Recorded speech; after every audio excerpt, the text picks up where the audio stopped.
انہوں نے کامیابی ہی حاصل کی ہے۔ یہ صرف فاتحہ کا بہت ہی مجرب عمل ہے۔ آپ یہ عمل مکمل توجہ سے سنیں۔ اس صورت فاتحہ میں 7 آیتیں ہیں۔ مختلف دینی کتابوں میں حوالہ ملتا ہے کہ ابلیس بھی اپنی پوری زندگی میں ابھی تک صرف 4 مرتبہ رویا ہے اور اس نے خوب آنسو بہائے ہیں۔ ایک اس وقت جب اس پر رب کی لعنت ہوئی، نمبر 2 اس وقت جب آدم علیہ السلام کی توبہ اللہ تعالیٰ کی بارگاہ میں قبول ہوئی، نمبر 3 اس وقت جب حضور اکرم صلی اللہ علیہ وآلہ وسلم کو اللہ تعالیٰ نے اپنا آخری نبی اور رسول بنایا، اور نمبر 4 اس وقت جب یہ سورت یعنی سورت فاتحہ نازل ہوئی۔ اب یہی سورت یعنی سورت فاتحہ ہی ابلیس کی راہ میں سب سے بڑی رکاوٹ ہے۔ اس کے علاوہ سورت فاتحہ کے بہت سے فضائل احادیث مبارکہ میں وارد ہیں جو علماء کرام نے تفاسیر میں سورت فاتحہ کے تحت بھی ذکر فرمایا ہے۔ ان فضائل میں سے چند درج ذیل ہیں۔ سورت فاتحہ 7 آیتوں پر مشتمل ہے، جن میں سے پہلی 3 آیات میں اللہ تعالیٰ کی حمد و ثنا ہے اور آخری 3 میں انسان کی طرف سے دعاؤں درخواست کا مضمون ہے۔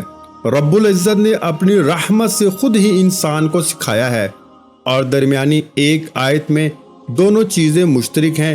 کچھ حمد و ثنا کا پہلو ہے، کچھ دعاؤں کی درخواست کا۔ صحیح مسلم میں روایت حضرت ابو ہریرہ رضی اللہ تعالیٰ عنہ سے منقول ہے کہ رسول اکرم صلی اللہ علیہ وآلہ وسلم نے فرمایا کہ اللہ تعالیٰ نے فرمایا ہے کہ نماز یعنی سورت فاتحہ میرے اور بندے کے درمیان 2 حصوں میں تقسیم کی گئی ہے، نصف میرے لیے ہے اور نصف میرے بندے کے لیے، اور جو کچھ میرا بندہ مانگتا ہے وہ اس کو دیا جائے گا۔ پھر رسول اکرم صلی اللہ علیہ وآلہ وسلم نے فرمایا کہ بندہ جب کہتا ہے الحمدللہ رب العالمین تو اللہ تعالیٰ فرماتا ہے کہ میرے بندے نے میری حمد کی ہے، اور جب وہ کہتا ہے الرحمن الرحیم اللہ تعالیٰ فرماتا ہے میرے بندے نے میری تعریف و ثنا بیان کی ہے، اور جب بندہ کہتا ہے مالک یوم الدین تو اللہ تعالیٰ فرماتا ہے کہ میرے بندے نے میری بزرگی بیان کی ہے، اور جب بندہ کہتا ہے ایاک نعبد و ایاک نستعین تو اللہ تعالیٰ فرماتا ہے یہ آیات میرے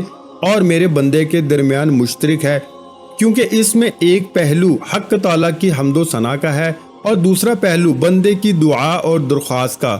اس کے ساتھ یہ ارشاد ہوا کہ میرے بندے کو وہ چیز ملے گی جو اس نے مانگی۔ پھر جب بندہ کہتا ہے کہ اہدنا الصراط المستقیم آخر تک تو حق تعالیٰ فرماتا ہے کہ یہ سب میرے بندے کے لیے ہے اور اس کو وہ چیز ملے گی جو اس نے مانگی۔ رسول کریم صلی اللہ علیہ وآلہ وسلم نے فرمایا کہ قسم ہے اس ذات کی جس کے قبضہ قدرت میں میری جان ہے، سورت فاتحہ کی نظیر نہ تو تورات میں نازل ہوئی، نہ انجیل اور زبور میں، نہ خود قرآن کریم میں کوئی دوسری سورت اس کی مثل ہے۔ نیز نبی کریم صلی اللہ علیہ وآلہ وسلم نے فرمایا کہ سورت فاتحہ ہر بیماری کی شفا ہے۔ سورت فاتحہ کے مختلف نام ہیں۔ فاتحہ کہتے ہیں شروع کرنے کو، کیونکہ قرآن کریم میں سب سے پہلے یہی سورت لکھی ہے، اس لیے اسے سورت فاتحہ کہتے ہیں، اور اس لیے بھی کہ نماز میں قرات بھی اسی سے شروع ہوتی ہے۔ اس سورت کا نام سورت الشفا بھی ہے۔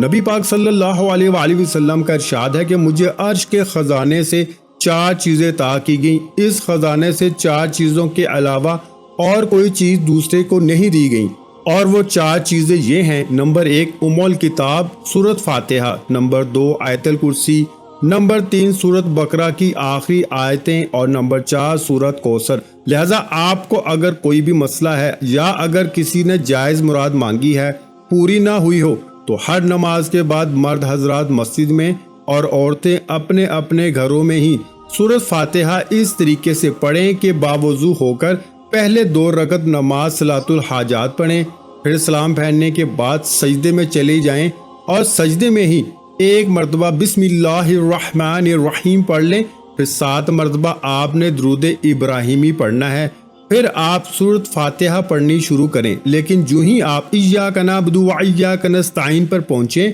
تو 33 مرتبہ ایاک نعبد و ایاک نستعین پڑھیں، پھر جب 33 بار مکمل ہو جائے تو باقی سورت فاتحہ مکمل پڑھیں، پھر 7 مرتبہ سورت فاتحہ اور درود ابراہیمی کو سجدے میں سر رکھ کے پڑھنا ہے، پھر سر اٹھا کر اور ہاتھ پھیلا کر اللہ تعالیٰ سے وہ مراد و حاجت مانگنی ہے کہ جس کے لیے آپ یہ عمل کر رہے ہیں۔ انشاءاللہ آپ کی ہر دلی مراد اور ہر دعا فوراً قبول ہو جائے گی۔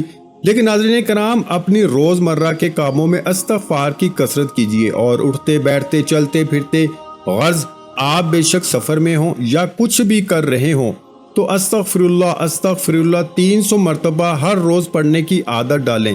جب ہم پر مصیبتوں کے پہاڑ ٹوٹ پڑیں اور مشکلات میں گر جائیں تو سجدے کے ذریعے ہی رب کو راضی کیجیے۔ سجدہ ہر پریشانی کا علاج ہے، بلکہ سجدہ ایک ایسی عبادت ہے جس پر ساری کائنات کا اتفاق ہے۔ لہٰذا آج کا یہ سجدے کا عمل آپ کریں اور کمال خود دیکھیں۔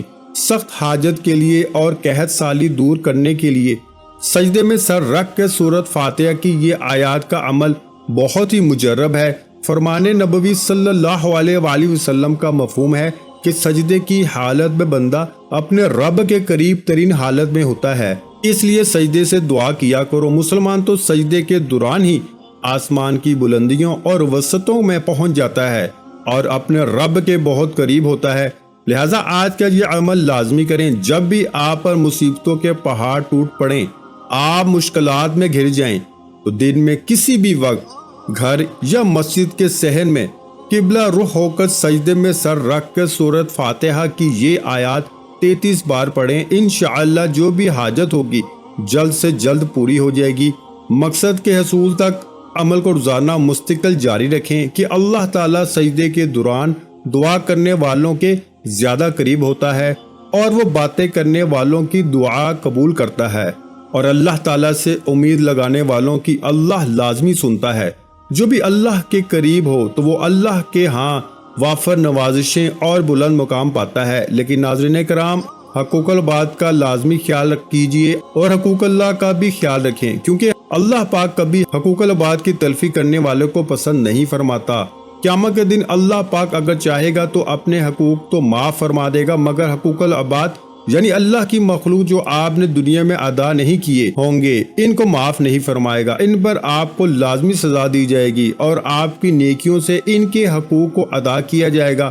اگر نیکیاں نہیں ہوں گی تو متاثرہ فریق کے گناہ اس کے سر ڈال دیے جائیں گے۔ دعا کریں اللہ پاک ہمیں ایسے دن سے بچائے، آمین۔